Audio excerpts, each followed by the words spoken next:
Hi, gang, it's Adam. And Patrick.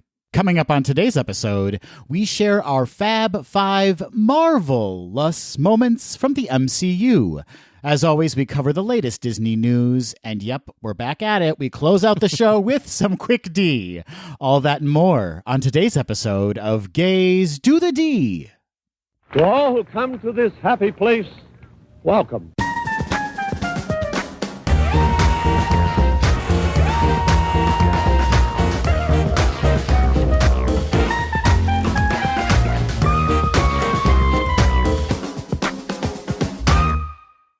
Patrick Prosecco Kazaki. That's funny only to us right now, and that's okay. That's fine with me. Adam King's Cake Hummel. Is that a New Year's thing, that King's Cake? Yeah, right? I don't know. Is it? It's the one with the baby inside of it, though, isn't it? Am I remembering that correctly? It might be a Mardi Gras thing, because I'm remembering a lot of purple and green and gold associated with it. It might be a Mardi Gras thing, but you know what? I'm celebrating Mardi Gras as well. I will eat a cake whenever you put a cake in front of me. It doesn't matter if it's for next Mardi Gras or if it was from the previous Mardi Gras. I'm still going to eat it. Well, maybe I should revise it to Adam King of Cakes Hummel. That's what I want to be known as. Thank you so much. Thank you so much for your service to the cake community. Patrick, may I be the first to wish you a very happy New Year? You may be the first. And thank you. Thank you ever so much. Happy New Year to you as well, sir. Should we have a New Year's kiss right now on the podcast? We shouldn't ever do that. You don't think people would like hearing us replicating a kiss over the airwaves? Including myself, 0 people would like that. Yes, it is 2022 now, Patrick. Happy New Year to you. Happy New Year to all of our Tweedles. Yes, make 2022 2020 you. You know what I mean? I know exactly what you mean because I was going to say the exact same thing. Make 2022 all about you. I like it. Self-care. I mean, that's not a new message, but self-care, everybody. It matters. I was promoting being selfish, not got self-care. It. Well, that is the most caring to oneself that you can be. If you really love yourself, you'll be selfish. Yes. It's true. It's true. Adam, we're back. We're back to sort of a semi-normal scheduling program here today on the show. It's been a while. Sir. We are back to GDTD Classic. We are doing a full episode.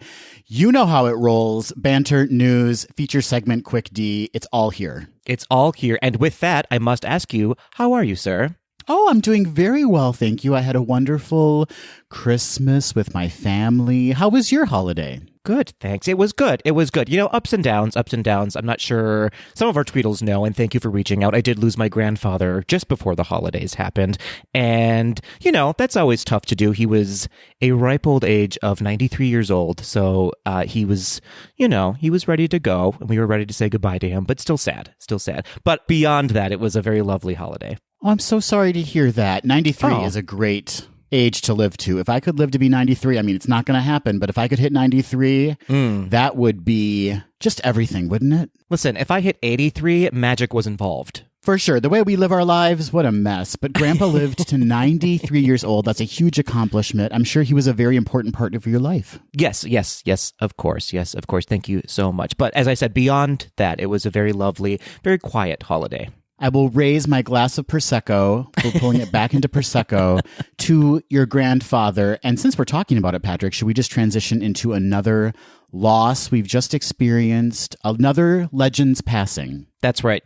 Keep your glasses raised. Betty White just passed away. In fact, as of this recording, she had just passed away hours ago. We are not responsible for her passing. We just want to put that out there. Yes, this is true. Betty White, what an icon. What a true, not only just iconic woman, an iconic person that I think the world will mourn. I mean, Sue Ann Nivens, come on. Come on, please.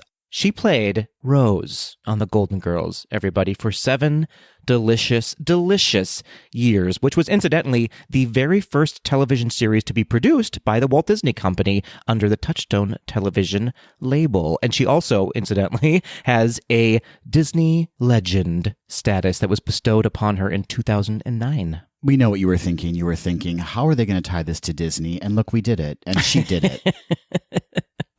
She did everything. She did everything, didn't she? She really did. She was a trailblazer, for sure. And as you mentioned, I mean, I said Sue Ann Nivens. You mentioned Rose Nyland.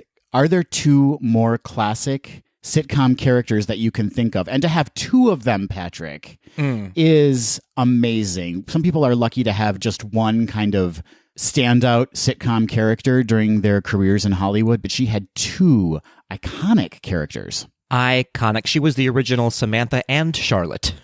She really was. That's a great point. She did flip the script, didn't she? She played a loose woman on the Mary Tyler Moore Show, and then she switched completely to Rose Nyland, a very kind of sincere, forthright, and simple woman.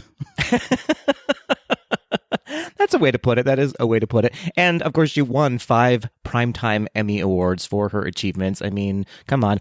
Little known fact, she was also the very first woman to produce a sitcom, which was called Life with Elizabeth. She was also an advocate, as we know, for the LGBTQ community, and she was very supportive of the Marriage Equality Act, and she was a proponent of HIV awareness, and she was also a noted philanthropist and a huge advocate for animals, too. I mean, when you think of animal rights advocates in Hollywood, you think of Bob Barker and you think of Betty White. And I think Betty White could have taken him in a fight if it came down to that.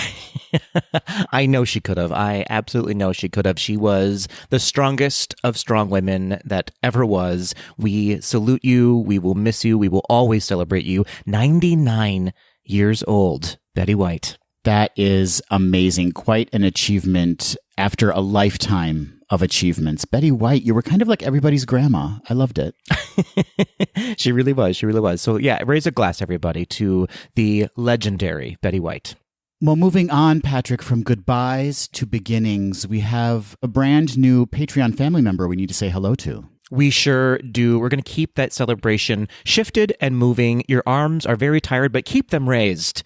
Everybody, keep that glass raised high in the air. That's right. We have a new Patreon family member to talk about. In fact, actually not really a new one because, everybody, I'm sorry to tell you, Patrick missed this one. Weeks ago, Lisa joined the ranks of our Patreon family, and I absolutely forgot to give her a very sincere shout out from us. You know what, Patrick? It happens. Mistakes were made. But also, I would like to think Lisa would learn something from this. You know, life is not always what you think it's going to be. There are twists and there are turns. And Lisa, we just want to say, first of all, thank you for your support. But second of all, sometimes things don't go exactly how you plan them. Sometimes the greatest of plans can go awry, and we hope this is a teachable moment for you. That's right. There's a saying, expect everything and the unexpected will never happen. But Lisa, expect nothing from us, I think, is the true lesson you should learn here. All the Tweedles, really, expect nothing from us. Expect nothing from us, but we do expect something from you. That's right. If you have not heard about it, we have a Patreon page where, just like Lisa, for as little as $1 reoccurring a month, or for any amount you choose, you too can become a member of our Patreon family. You can do so by heading on over to gazetothed.com, click on that donate button, and poof, shazam, you're there. And just one of the many benefits, the couple of benefits you'll receive is a shout out on Gaze Do the D podcast. And who knows when that'll happen? Months from now, likely. That's right. Anyone joining today will likely be recognized in 2023. And just imagine what we'll have been through by that point. I don't want to. I don't. I like to think I have an expansive imagination, but I don't think I could ever guess. Yeah, don't go dark, Patrick. Don't go to the dark recesses of your mind to come up with whatever we're going to experience in 2022. No, it's going to be a wonderful year. I promise that. On top of welcoming Lisa as a brand new Tweedle, Patrick, we also need to give a shout out to A relatively new Tweedle and, Patrick, a relatively new podcast, a relatively new Disney podcast that's been added to the mix. I'm talking about the Missing the Magic podcast, who sent us just the nicest message regarding our last episode. That was the 2021 GDTD Awards. What a fun episode. I had a great time with you on that episode, which is rare here on GDTD podcast. I was going to say, it was just okay for me, but you know what? We made it work. We did. It was work. It was a lot of work. That's right. So Tweedles, when you have a chance, check out the Missing the Magic podcast. I know for a fact they are on Apple Podcasts and Spotify, and I'm sure wherever you choose to consume your podcasts. Speaking of, Adam, transition over to please rate us on Spotify, everybody. Please do that. You know what? Spotify, I don't know how many ratings it takes before you actually display our rating average, but I know several people have already rated us, and we do not have an average yet, and I am furious. We're not even average yet? That's all I heard from that. I mean, that's accurate. That part's accurate, yeah, but I want to see our average ratings. You know what? I know a way that I can get the people to rate us on Spotify, Adam, and that is a This Week in Disney History. That is the perfect way, Patrick, for us to achieve many ratings on Spotify. Probably not in the direction we want, so be lower ratings, I would imagine. But you know what? Let's go for it. Let's see what happens. Let's get an average and make it a below average. Because when you're below average, there's nowhere to go but up. This is very true. This is very true. Well, Adam, I have to say, I am mixing things up just a little bit here on This Week in Disney History, as we are mixing things up a little bit here on GDTD Podcast. I'm only going to bring you 2 items for every episode. I'm going to serve you a birthday and then serve you an event in Disney history. There has been an incredible shift in the universe. Talk about the multiverse of madness. It's all happening, folks. Here we go. Let's start with the birthday, shall we? 106 years ago, Adam, on January 3rd, 1916, Lou Debney was born. Now, Debney joined the Disney Studios in the cutting department at the age of 17 years old. He worked his way up, and he became the assistant director on a little film called Snow White and the Seven Dwarfs. Beyond that, some of his more famous credits include working on every Goofy short from 1939 through 1943. He also produced The Mickey Mouse Club and Zorro, and he was the production coordinator on The Wonderful World of Color. And fun fact, Lou Debney is the father of the award-winning composer John Debney, who composed the music for Chicken Little and Hocus Pocus. Okay, Lou, we get it. You're very talented. You did a lot with your life, and now I'm feeling inadequate. Yeah, the whole Debney clan just getting in there, working with Disney. I wonder if John Debney is going to compose the music for Hocus Pocus 2. Such a good question. I could easily search that on IMDb, but I shall not. We have to move on. Happy birthday, Lou Debney. And moving on, 83 years ago, everyone, on January 4th, 1939, Walt Disney Productions signed a contract with Russian composer Igor Stravinsky, granting Disney the rights to his piece, Rite of Spring, which was written for a ballet company in 1913. Now, just under 2 years later, after the contract signing, thousands and thousands of people were introduced for the very first time to Stravinsky's Rite of Spring in the movie Fantasia. The piece was used in the very famous Creation of the World scene, ending with the iconic Extinction of the Dinosaurs sequence. Now, many musicians around the world credit hearing Rite of Spring for the first time in Fantasia, which influenced them to study music. For the use of his music, Stravinsky was paid $1,200. Oh, Igor. Yeah, whoopsies. Do you think that stung later in life? Do you think he was like, oh, man? Yeah. Well, I mean, in 1939, that was a lot more than it sounds, but still. I wonder how that translates to rubles. I could also look that up, but that's not what we do here. That's not what we do. No, we present facts and we don't back them up when necessary. Get used to it. Get used to it, and get used to that. The new and improved ? This week in Disney history. Patrick, if I've learned anything by being your bestie, it's that shorter is better. Oh, I see what you did there. Thank you so much. Speaking of less is more, maybe that's how I'll put it instead. A reminder to all of our Tweedles out there, less is more here on GDTD Podcast. At least that's what we're hoping, fingers crossed, because, reminder, we are now switching to bi-weekly episodes. That's correct. So our next episode will be on January 17th. You're going to have to wait just a little bit longer to experience this magic. All this glory. Many of you have reached out to us and said, oh, that's kind of sad, but we understand and we appreciate it. It just gives Patrick and me a chance to have more of a normal life on the weekends. That's right. We have lots of cakes to make and to eat, and we simply haven't had the time for the past 3 years. This has been such a cake-forward episode already. Always celebrate cake, everybody. Always celebrate cake. And that's why on our Instagram, we'll be posting a different cake recipe for you to try on the Mondays that we're not releasing a new episode. And on the off week from GDTD, you can listen to our new podcast, Gays Do the Cake. Make sure you spell it correctly. And maybe try incognito mode when you search for that website, because things could get dicey. Don't do an image search while you're at work. And with that, Patrick, we absolutely must transition into the very first news segment of 2022. New year, new news. Is that the saying? I don't know. I tried. It didn't work? Okay, let's move on.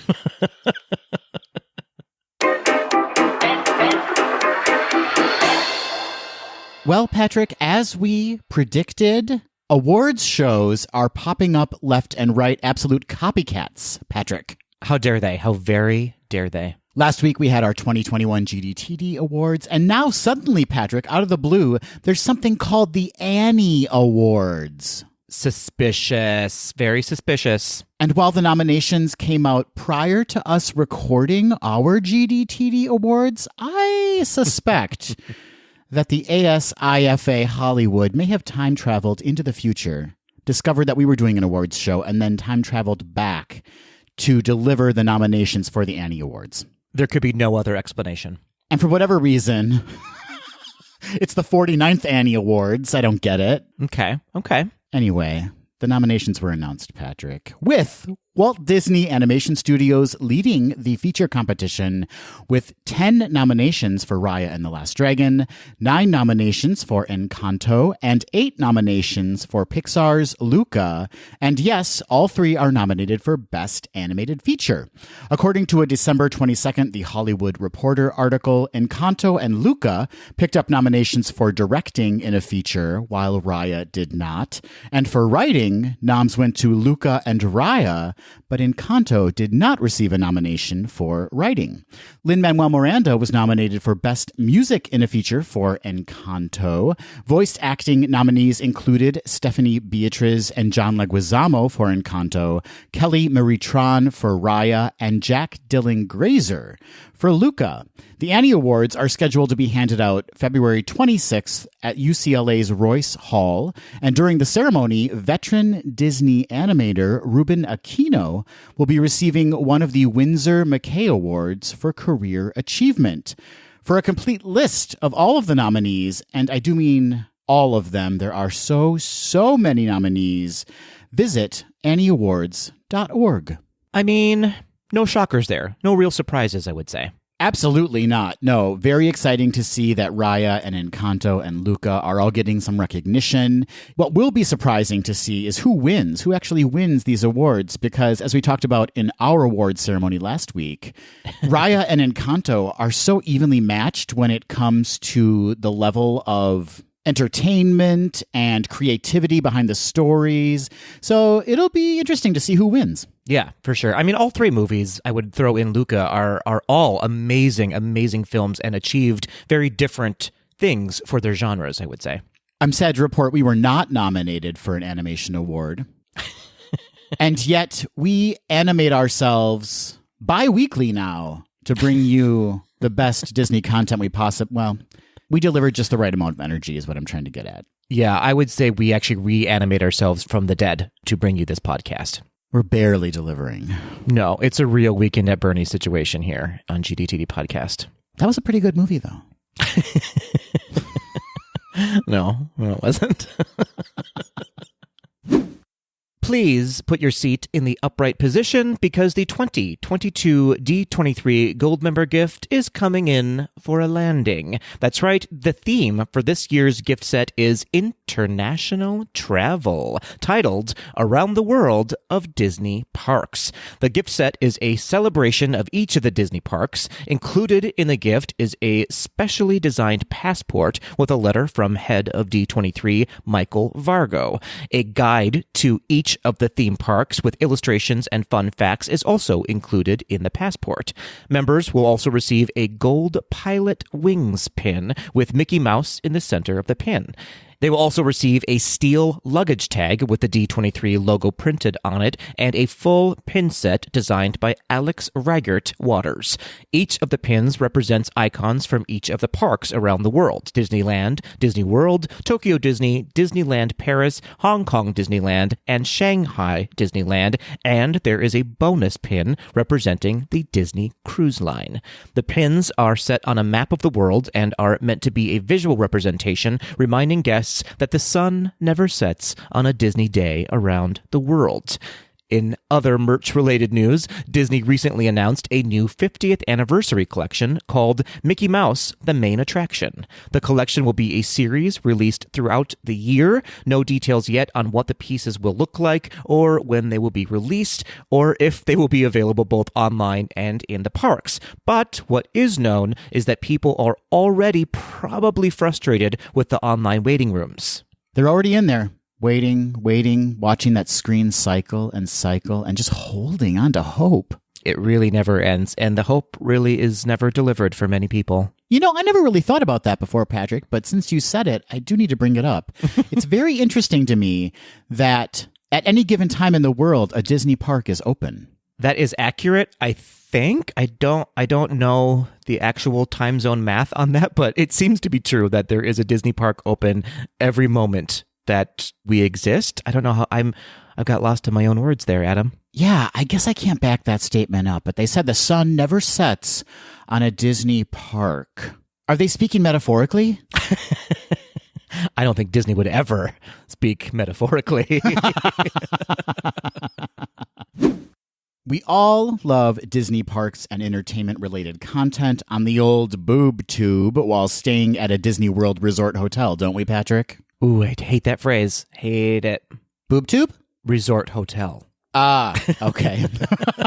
There's channels offering info on current park offerings and the absolutely delightful Parks Info channel. We've talked about it on the podcast before, but when you're getting ready in the morning to head out to a Disney park, is there anything better than just having that Parks Info channel on your TV, that delightful music in the background? And a bottle of morning wine. It's an essential component to any Disney parks day, just a bottle of wine at 6 a.m. That's right. That's right.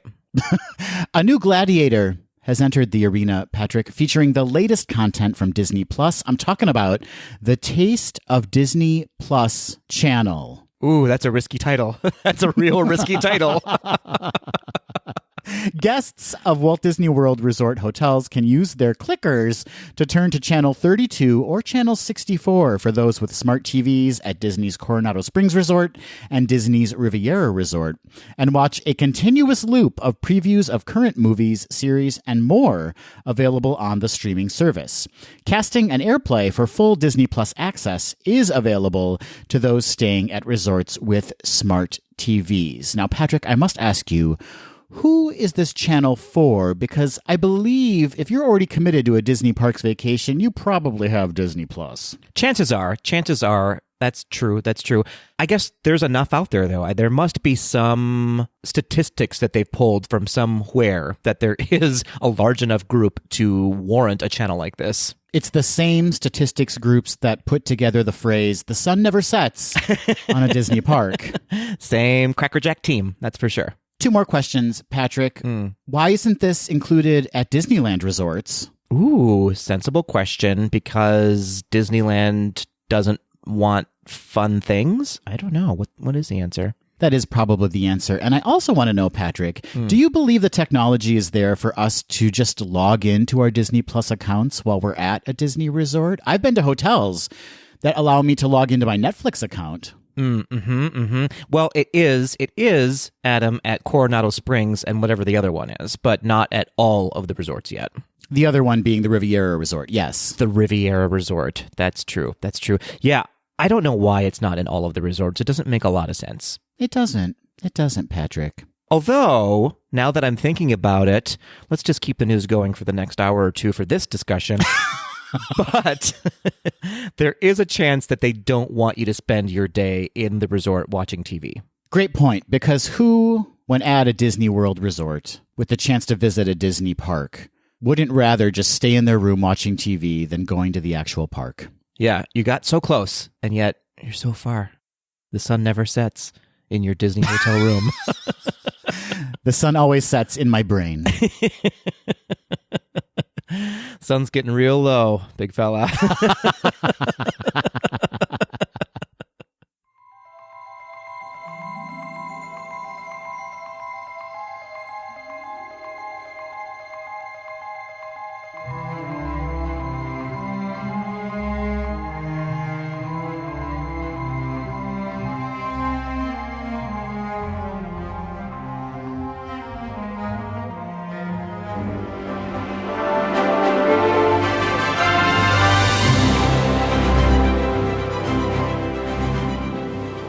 There's always so much pressure at the start of a new year trying to figure out what our feature topic should be in the very first episode we release in that new year, Patrick, isn't there? There is. We are always under pressure every single year. What's going to draw the people in? What's going to entertain our Tweedles who have been with us for years and years? What's going to intrigue those that may be considering giving us a listen? What haven't we done already? What have we not talked about? Absolutely. And do we fall back on one of our classic feature segments that everybody knows and loves? I think we all know the answer is always fall back on some classic D. Let's make it easy as possible on us, right? That's absolutely right. But this is a segment that you and I have both proclaimed to be one of our very favorite things to do here on Gaze to the D. And it is a segment that we get the most feedback on. Always, always. You might call it a super segment. Oh, it is indeed a super Fab Five segment. A super Fab Five segment we're calling Marvelous Moments in the MCU.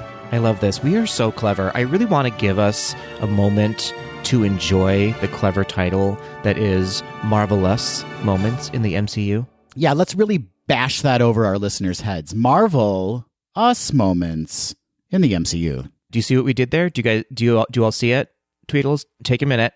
Look for, there it is. You've all found it just now. Congratulations. Yes, Tweedles, it has been over 12 years since the Walt Disney Company acquired Marvel and started delivering that marvelly goodness to us. And so Patrick and I thought it was high time that we examined our favorite moments that the MCU has delivered to us from the many, many movies we've sat through in the theaters. Movies and now Disney Plus original content to be included. And now that too, yeah. So for those of you that don't know, a Fab Five segment is when Patrick and I count down from 5 to 1 our favorites of any given topic. This, of course, being Marvel us moments in the MCU. And Fab Five is, of course, an homage to Disney's Fab Five. I'm talking Mickey, Minnie, Donald, Pluto, and yes, even Goofy.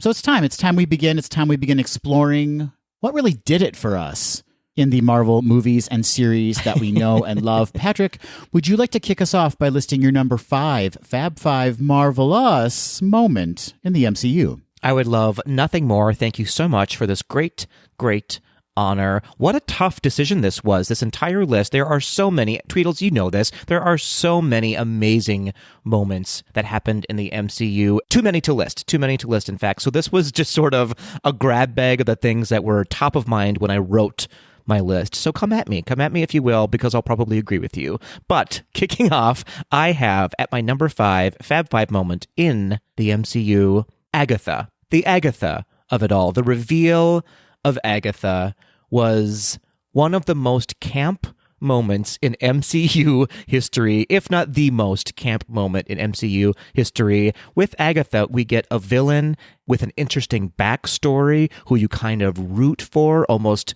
dare we say, an anti-villain. It was Agatha all along for me, Adam. From 2021's WandaVision, absolutely, Patrick. You know, at one moment, she was Agnes, and then all of a sudden, she was Agatha, Patrick. It was Agatha all along. It was indeed Agatha all along, who had your favorite toe-tapping number in 2021 as well, if you will look back at our awards show just last week. That's right. It won the Big D for Best Toe-Tapping Number. Played by Catherine Hahn. Patrick, we have to give a huge round of applause to Catherine Hahn because only she could deliver us an Agnes to Agatha turn like she did. She sure did. The many faces of Catherine Hahn. And that truly was a moment. I know I harped on this in last week's episode, but you got to think about this, folks. Yes, there was a wink through that whole series. There were great little opening numbers to each and every single episode. But to have the big reveal occur as a musical number, I mean, that was such a brilliant little twist, a brilliant little nod to those classic 1960s series that we know and love. And to have it be kind of Munsters inspired and have her be the villain, what a brilliant move by not only the composers of the song, but also by Marvel. Absolutely. And speaking of winks, Agatha served us the wink seen round the world as well. How many times have you seen that meme? How many times have I sent that meme is the real question, Adam. I've been on the receiving end of that meme so many times from you. So many winks. So many winks. It's true. Yeah, Agatha. Agatha, amazing. Well done. Marvel, you outdid yourself with this villain. And more to come. More to come from Agatha. We're getting more marvelous moments in MCU history. She's not done yet, that Agatha Harkness. What a great choice, Petra, for your number 5. That takes us to my number 5. My number 5 is Captain America emerging from that machine after being injected with the super soldier serum, Patrick. Yes. Yes. Let the world say yes. Everybody was so horny after this moment, were they not? Oh, there goes our G rating already. So quickly it left us. I can say horny. The kids need to know. Patrick, I'm going to let you in on my life. I was on a date with a man I did not find attractive watching this movie. Oh. Can you imagine what would have happened if I did find that guy attractive? He would have been ruined. This was the moment Marvel said, gays, we've got you. We're going to deliver content that you will love.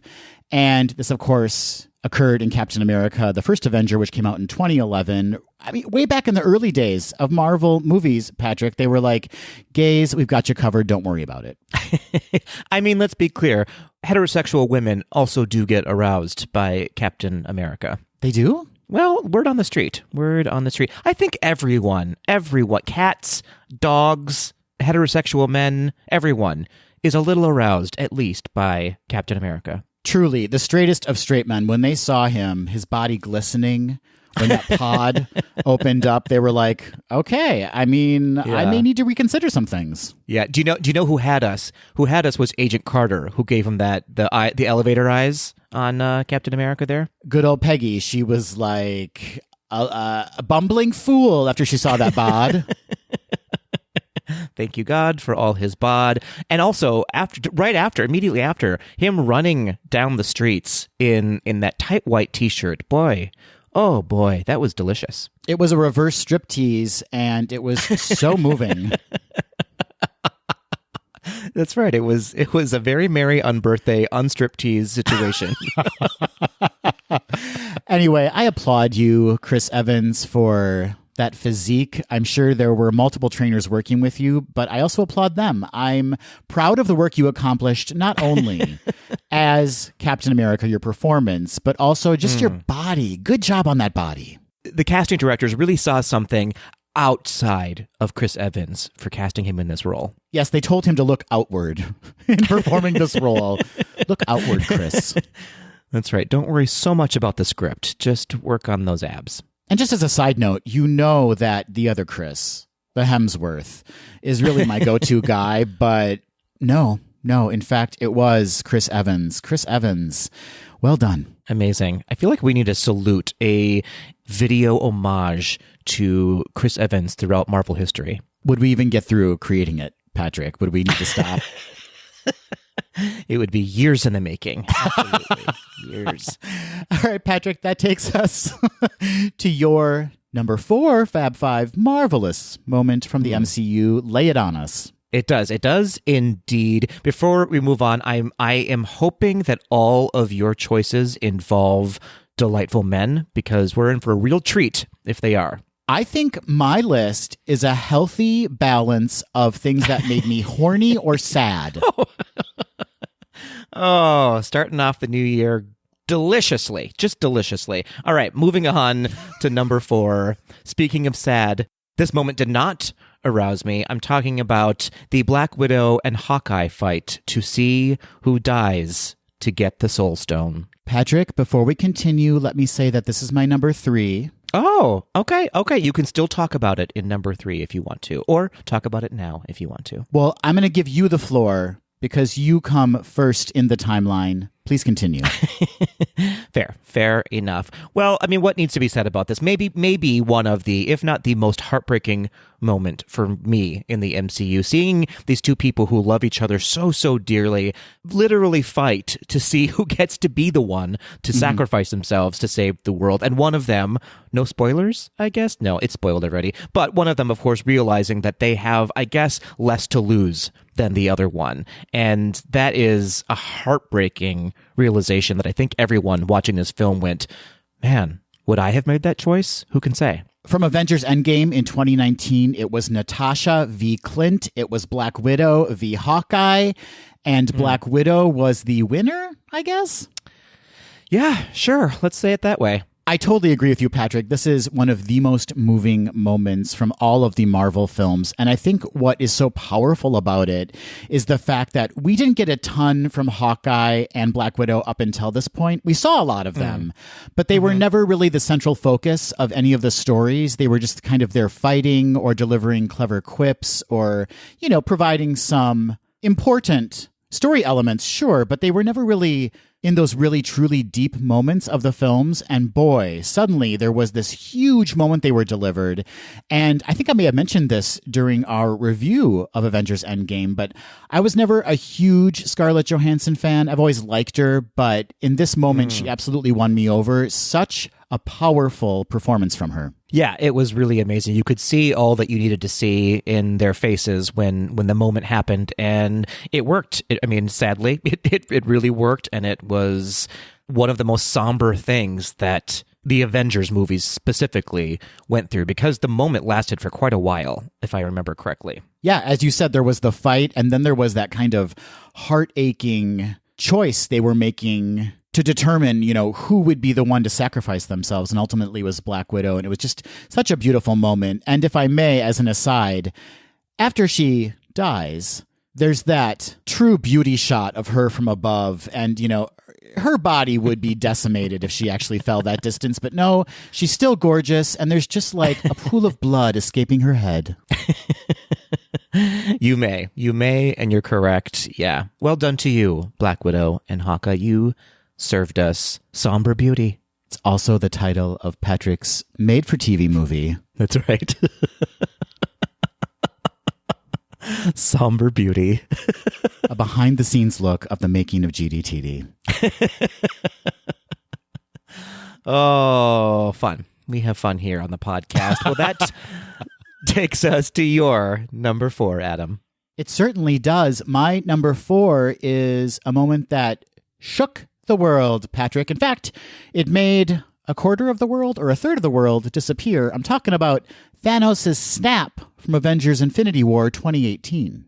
Oh, snap, indeed. More than a moment, really, because, yeah, he snapped, he disappeared, but then we had to sit through minutes upon minutes, I'm talking about 10 minutes or more, of some of our favorite superheroes that we came to know and love over the decade at that point of Marvel movies, just turn into dust and float away.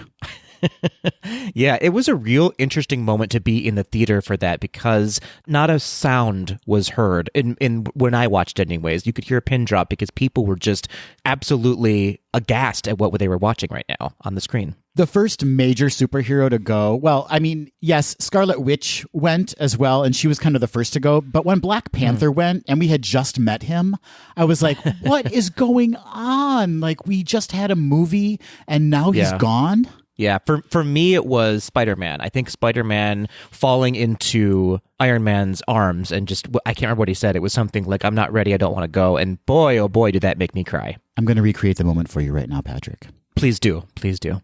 Mr. Stark, I don't feel so good. Dear. Oh, dear. Oh, well, it's not on my list anymore. Delete that one. Now I hate it. Obviously, this was a game changer for all of the Marvel films, the entire series, the whole arc, that they had been kind of driving towards.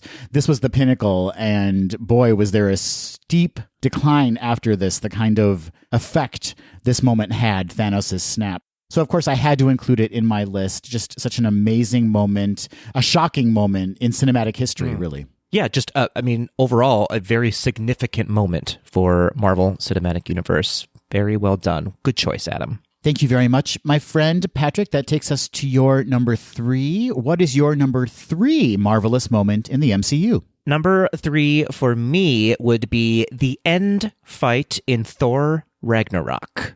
Yes, ma'am. Yes, ma'am. Absolute, I would say, just visual perfection happening here. The cinematography, the choreography, everything happening was outstanding with the very classic Marvel-style group battle mixed with the Thor franchise sort of comedic wink to the camera as well. All of it was incorporated so well. Can we please talk about Valkyrie's casual catwalk into the battle? Was outstanding. Everyone said, "Yas Queen, more of you." Thor with his hot new haircut, come on, minus an eye, of course. Realizing his full potential was amazing. The soundtrack was incredible. The realization that Asgard is not, much like Camelot, right, is not a place. It's just an ideal. It's the people. So poignant, so amazing, so heartbreaking. And of course, the Cate Blanchett of it all. What you just said, Patrick, the way you ran down that battle was so inspiring, so moving, so perfect. What that entire thing actually was a drag show. We were watching a drag show on the big screen. It's true. We have comedy, we have catwalks, we have fighting. It's a drag show. Valkyrie, Patrick, might as well have been in Bryant Park during Fashion Week in New York City. She was strutting and serving. Yeah, the ease that Valkyrie has when fully decapitating hundreds of people is incredible. We should all be so lucky to have that ease when we are just decimating throngs of baddies. That's right. I can't be bothered to get dressed most days, and she is flawless perfection. I feel like Cate Blanchett did not get enough recognition for that. Here she is, a true A-list among A-listers. I will grant you that. But she is like on another level, right? She's kind of like classic Hollywood without being in the golden age of Hollywood.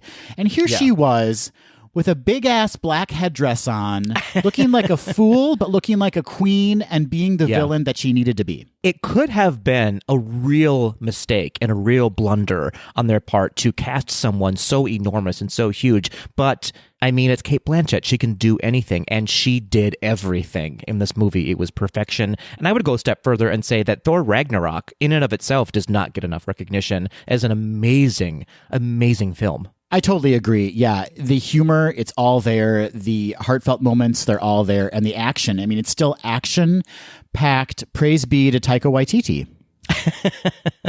Absolutely. So that is my number 3. And we all know what your number 3 is. Do you want to go on a little bit longer about why it was your number 3, or do you want to buzz past it? I'd like to spend 20 more minutes on why the scene between Black Widow and Hawkeye was so impactful. No, please. We've covered it. Let's move on to our number 2s. I I like it. Do you want to role reverse and go into your number 2 then? So it's not just me after me after me. Uh-oh, swapsies. A swapsies right here on the show. Who can stop us? It's our show, not yours. Here comes my number 2, everybody. Get ready for it. Oh. My dear. my number 2 Fab Five marvelous moment in the MCU is that gosh darn portal opening above New York City in the very first Avengers movie in 2012. Interesting. Unpack this for me. I'm happy to. You know, we were sitting there watching a superhero movie featuring several superheroes, and we were like, this is great. This is so fantastic. And then suddenly up in the sky above the Big Apple, Patrick, a giant hole opens up. And there are giant worm-like skeletal creatures falling through that hole into our planet that we know and love and call Mother Earth, Patrick. They came to invade Earth. And I said, not today, but also, yes, please today. I want to see how this battle plays out. And it was all because of, you guessed it, Loki. Good job, Loki. Good job, Loki. This could have really been a jump the shark moment for for the Avengers very early on in their cinematic career, but they somehow turned it into something that we kind of have never really seen before in its epicness, if that makes sense. Absolutely. Yeah. And something that we have seen repeated over and over again since, right? They kind of cornered the market for that moment on a big kind of cataclysmic ending with dimensions being crossed. Good for you, first Avengers movie. And then since then, we've kind of seen it, you know, at the end of every major action hero or superhero movie, there's always that kind of cataclysmic event. But we owe it all to those Avengers, those great Avengers, that initial team. And of course, then we get that great shot of them kind of standing in a circle and the camera pans around them. Yeah. And, you know, they're looking like Costume City versions of themselves because, you know, in later movies, their costumes were so advanced. But if you go back to that first movie, that first Avengers movie, their costumes look kind of silly.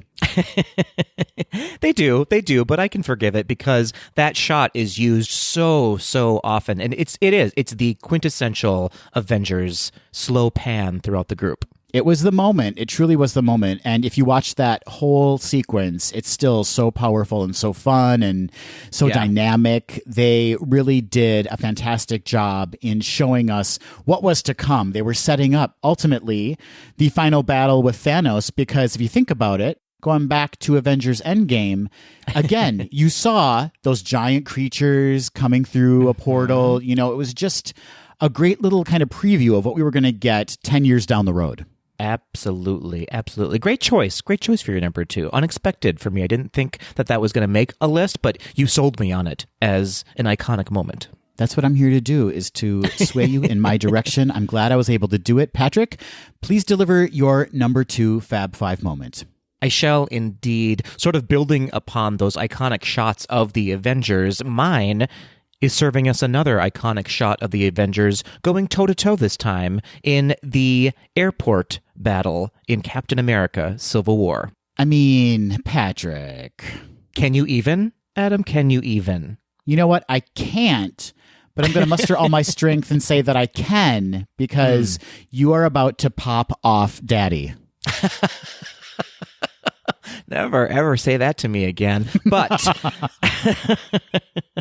yeah, this was like, what was it like, Adam? It was like your favorite TV show episode where all of your favorite characters are in the same room at the same time for a very long time. And you just get all of the Avengers full on using all of the weapons at their disposal on each other. It was so shocking. It was so epic. It was so funny and heartbreaking all at the same time. You get to see Spider-Man really sort of come into what his potential's about to be, swinging into harm's way, and then being told to, like, stand aside. You've done what you can here. You're not ready yet. It's clear. But it was amazing. It was so amazing. And you see the relationships just turn on their heads with each other and them using their past relationships with each other. It was so well done, so well shot, so well choreographed. Just a beautiful and hilarious and poignant scene in the MCU. You touched on it, Patrick. I think that's what made this scene so impactful. Action sequences are really fun to watch, always, right? Yeah. Like,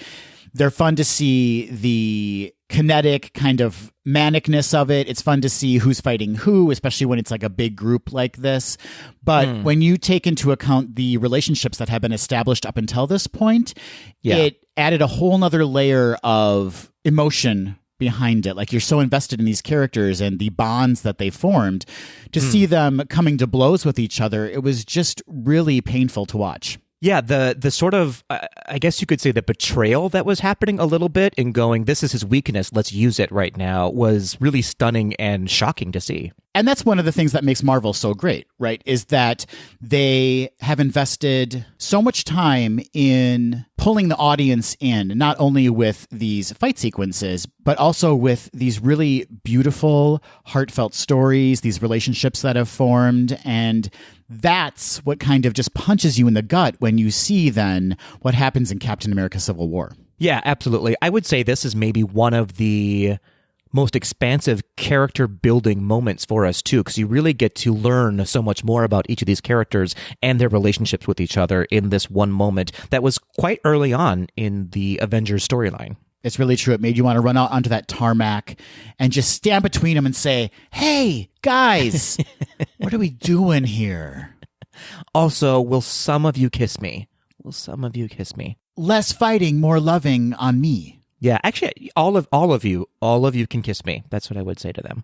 Let's put gender and sexual identity aside, please. Yeah, I am Marvel-actual, I would say. I'm Avenger curious. How curious are you really? You know. I've explored it. Well, this was a great selection, Patrick. This movie as a whole, I mean, Civil War as a whole, is so great. I know a lot of people put it at the top of their list when it comes to Marvel movies, but this moment in particular at the airport, that fight sequence, is fantastic. So great, so great. Which brings us, Adam, to our number one marvelous moment in the MCU. Are you ready to wig reveal your number one moment? I am. I'm ready to make the reveal. Folks, my number one Fab Five marvelous moment in the MCU is, I'm going back to Cap, Patrick. I'm going back to Captain America. It comes from Avengers Endgame in 2019. It is when Captain America is worthy to carry Mjolnir, if I'm pronouncing that correctly, and when he says, Avengers, assemble. Fantastic choice. Tweedles, if you were not lucky enough to be in one of the first few viewings of Avengers, and maybe even after that point, I'm sure after that point, when things were unknown, plot points had not been spoiled up until that point, if you were sitting in that theater in one of the first few nights, the first few showings of that movie, when that hammer flew into Captain America's hands, the audience screamed, and I could just feel chills running down my body. Yeah, absolutely, 100%. People were so invested and ready for a moment like that to happen, and it was so well timed as well in everything that was going on. Amazing, truly amazing, spine-tingling moment. Thor's getting his booty kicked, which is something you don't normally see, but Thanos was having his way with him, and that hammer flew into Captain America's hands, and he gave Thanos a whooping. He did. He gave him a stern talking to. And then, just moments later, to have that great visual of all those portals opening up and all of the Avengers, all the superheroes, everybody who we've been introduced to up until that point, walking through those portals and Captain America saying, Avengers assemble. What a truly moving moment after a decade of hanging out with these characters and knowing them and loving them, to have them all together teaming up to fight the ultimate baddie. It was a real old home week here on the Avengers. Yeah, it just felt so great. And I will frequently go back to YouTube, Patrick, and find a clip of an illegal clip, I might add, that someone filmed of that moment when Captain America caught Mjolnir flying through the air towards him. And just to hear the audience's reaction, Patrick, it is still just so moving and so inspiring. I love that moment. Oh, I see. So you're watching a clip of someone who has filmed it from inside the theater. That's correct. It is highly illegal, but it is so enjoyable. Got it. I was about to have an aside with you. Hey, Adam, it's on Disney Plus. It's on Disney Plus. You don't have to do that to yourself. Yeah, so that is my number one choice. You all know it. You love it. If you don't know it, whoopsie, I just spoiled it for you. And that's okay, too, because you've had plenty of time to see Avengers Endgame. It came out 2 years ago. You've had a pandemic to watch it in. Exactly, Patrick. And that takes us to your number one Fab Five marvelous moment in the MCU. Thank you so much. My number one moment was chosen not for necessarily the epicness of it, but for the emotional impact it gave me when watching this. And I am talking about, and I could just say overall, this movie, but there are some specific moments, and one very specifically, that moved me to several thousand tears every time I watch it. I'm talking about the movie Black Panther, of course, but the two amazing battle scenes between both Black Panther and Killmonger to see who's ultimately going to become Black Panther. And the first one, and I'm just going to go ahead and spoil everything for those who have not seen Black Panther, but that's a real shame on you for having not seen Black Panther by now. But the first scene where Killmonger, I guess, right, wins the battle, and sort of pushes T'Challa off of the cliff. The shift in all of the characters that happens right there is so palpable. It is an amazing and stunning scene to see, because you're watching these two characters who, one is fighting to the death for honor and for his family and for his community at large, and the other one who has nothing to lose. Is so it's such an amazing moment in cinematic history, and especially in Marvel history. But then very specifically at the end of the movie, where Killmonger is killed, basically, for lack of a better word, and his speech at the end, and I want to quote it because I want to get it right, is "Just bury me in the ocean with my ancestors that jumped from the ships because they knew death was better than bondage," is maybe the most moving line I have ever heard in any movie, but very specifically in a Marvel movie. And so that's why all of this collectively, for me, is a moment, the number one moment in Marvel Cinematic Universe. And the reason these moments are so powerful, Patrick, I think anyway, is because Marvel very smartly crafts their villains, right? Now, we're talking kind of about the opposite of Cate Blanchett here in Eric Killmonger, in that we are very invested in his backstory and his cause. Like, he has a point, right? Now, he doesn't properly kind of express himself, I would say, but in this moment, you are left with all of his heart, right? And so it's just him wanting what he believes is right. Yeah, absolutely. I think you hit the nail right on the head there with the casting of these very important characters that aren't going to be with us for very long. Marvel does such a wonderful job at doing in Michael B. Jordan as Killmonger, in Cate Blanchett as Hela. These are very specific characters who, left in the wrong hands, would never have worked, and they worked miraculously because of these actors. And on top of that, too, you know, we have Killmonger, who is very much human, which makes for a much more interesting villain, in my opinion, in the sense that there are an extreme amount of flaws there, yes, but also there is the humanity behind that. And so you are able to identify a connection to that character, despite the fact that it is a villain you're seeing on screen. Yeah, absolutely. All of that and more. And as I said, Black Panther in and of itself is a real moment in the MCU, also just for Disney, also just for cinema at large, I would say, when you're seeing superheroes played by an entire cast of people of color, which was never done before, has never been done before, sadly. Unfortunately, had never been done before, but you could just really feel the energy in the theater watching this movie of people going, my God, finally, we're seeing ourselves represented on the screen, and well done. It was so perfect. It was a perfect movie for me, I think, Black Panther. It is an exceptional movie. To this day, it is the only Marvel film that I've seen twice in the theaters. Oh, wow. Fantastic. 3 times for me, because I also saw it with the Minnesota Orchestra. Oh, that's right. Oh my gosh. Yes, that again must have been amazing. Absolutely amazing. So that for me is why that is my number one choice. Also, during that first fight, they're shirtless.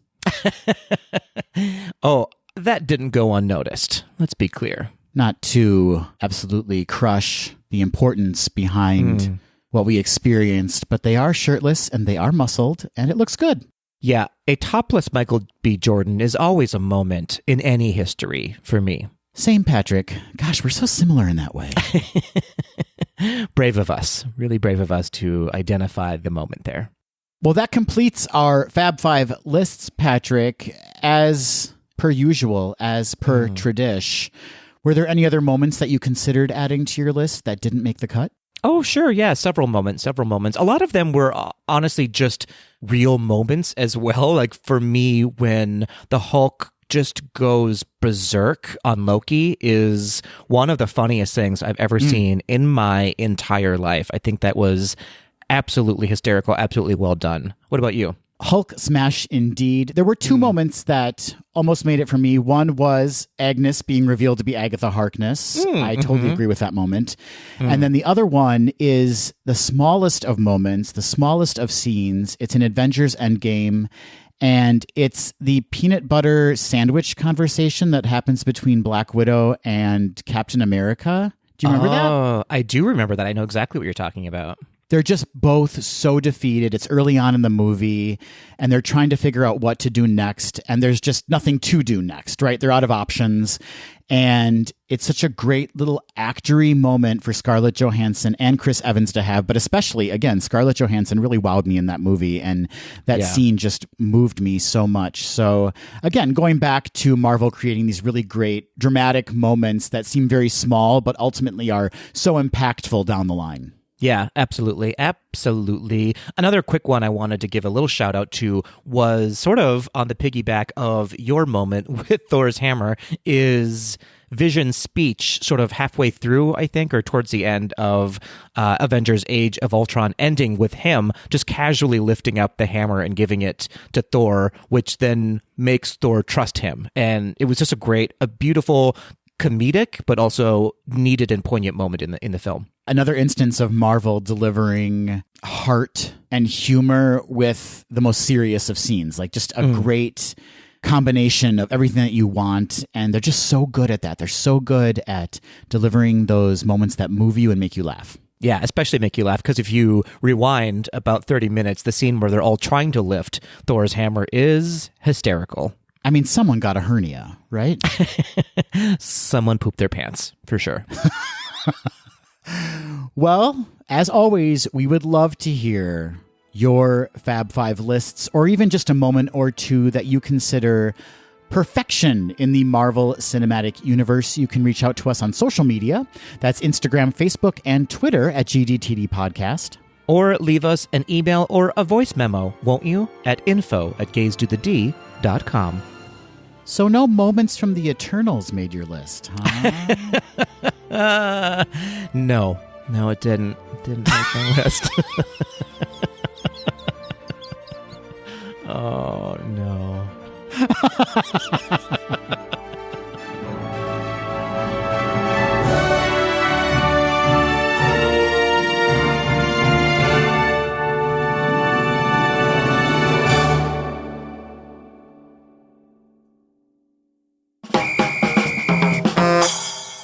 Hey, Adam. Hey, Patrick. You know, may old acquaintance be forgot. Adam, it is the new year, after all. All those old acquaintances, forget them. That's right. I'm looking at you directly. It's just you and me, Adam, and me.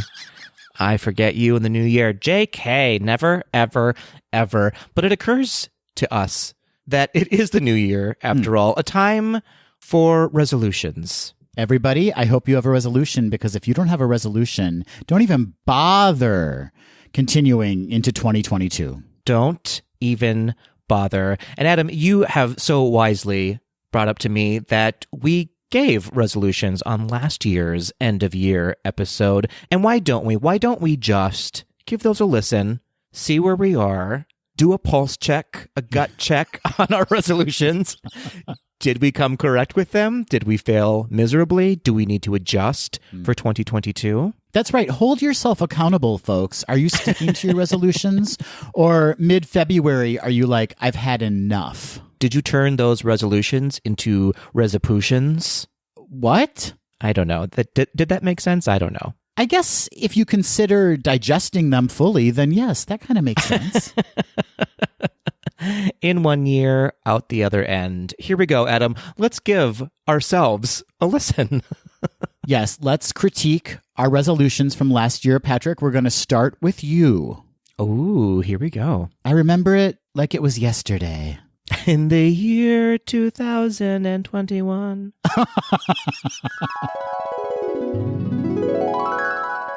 You know what I think I want 2021 to be for me? What's that?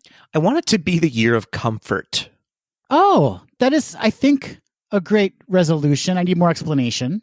Well, I think I spent all of 2020 being sort of pent up and anxious and like forcing myself to like find moments of meditation and and while it worked, I think I need to find a better way to like just relax into the year and just and let things fall where they're going to fall and I can only react to what's happening, not to what might happen. So you're going to drink more? I'm going to be drunk for all of 2021.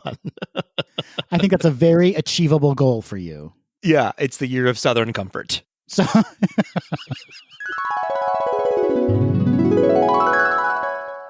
Well, I failed. I failed on that front, Adam. I found no comfort in 2021. But did you find Southern comfort? Oh, I found all of that. That's gone now. That is there's no more. So you weren't comfortable in 2021?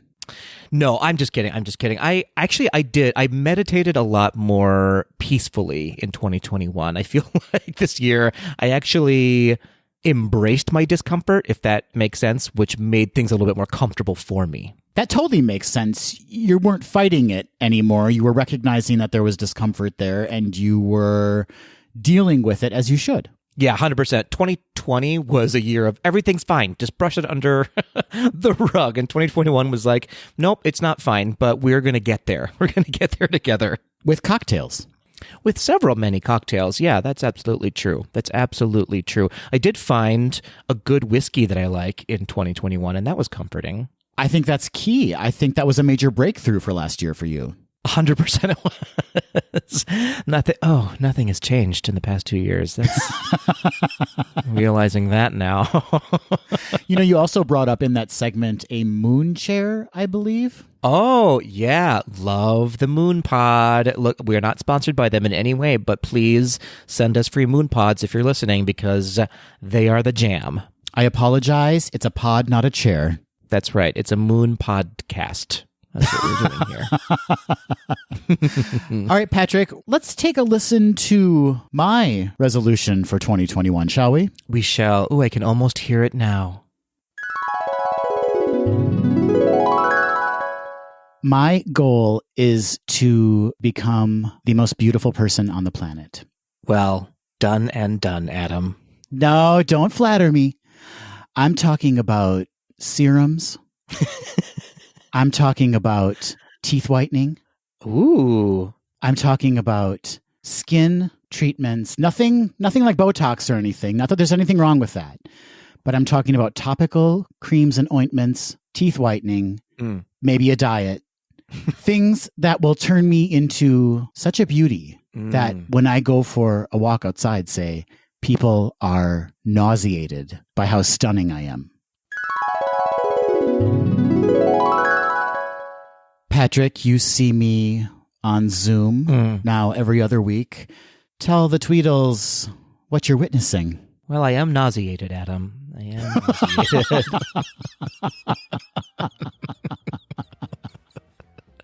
No. You're beautiful as always. Beautiful as always. Did you find serums and creams to slap on your face in 2021? I certainly did. I will say I committed to a rather pricey serum matched with a face cream and eye cream. Ooh. And I did whiten my teeth. Thank you, Crest White Strips. Ooh, fantastic. The diet, unfortunately, went the other way. It wasn't so much a diet as a binge. It was a live it, Adam.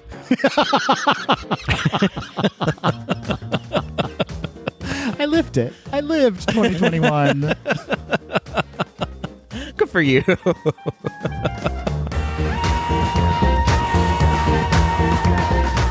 That will do it for this episode of Gays Do the D. Thanks for listening. To become a patron of the podcast, visit our website at gaysdothed.com/donate. For a donation of any amount, you can receive exclusive Gays Do the D content and help us continue to bring you the very best Disney news and discussion.